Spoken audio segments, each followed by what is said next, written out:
Hier, mercredi 16 avril, Jean-Luc Reichmann a décidé de faire quelques paris qui n'ont pas été très fructueux, mais pour lesquels un téléspectateur a dû être ravi.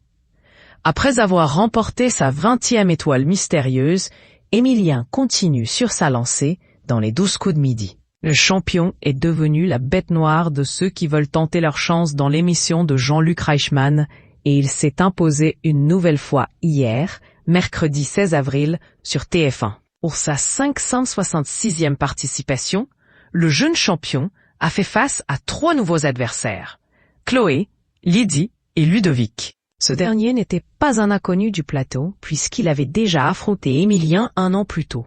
À lire également les 12 coups de midi, TF1, Émilien a enfin trouvé sa 20e étoile mystérieuse. À combien s'élèvent ses cadeaux? Jean-Luc Reichmann mise gros. Ludovic n'a d'ailleurs pas pu s'empêcher de commenter avec humour. Il n'a pas changé. Toujours aussi fort, toujours aussi en forme. Et l'émission d'hier l'a une nouvelle fois prouvé. Lors du duel qui a opposé Chloé à Lydie, cette dernière a dû répondre à la question suivante. Dans quel film l'un des rôles principaux est-il tenu par un ancien danseur étoile du Bolchoï?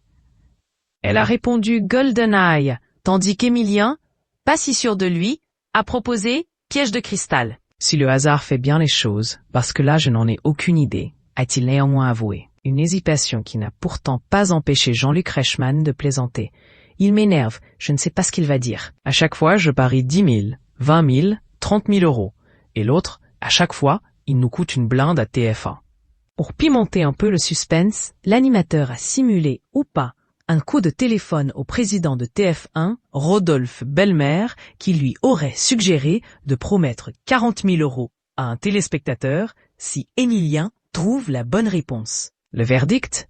Encore une bonne pioche pour le maître de midi en titre. Émilien, toujours aussi brillant. Non mais ce n'est pas vrai. Ce n'est impossible. On ne s'en sortira jamais, s'est alors exclamé Jean-Luc Reichmann.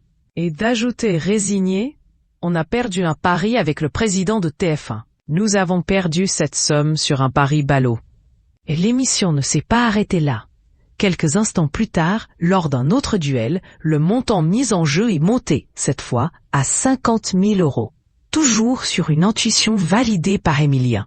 Grâce à la réponse exacte de Ludovic, soutenu par le champion, un téléspectateur a donc décroché cette somme impressionnante.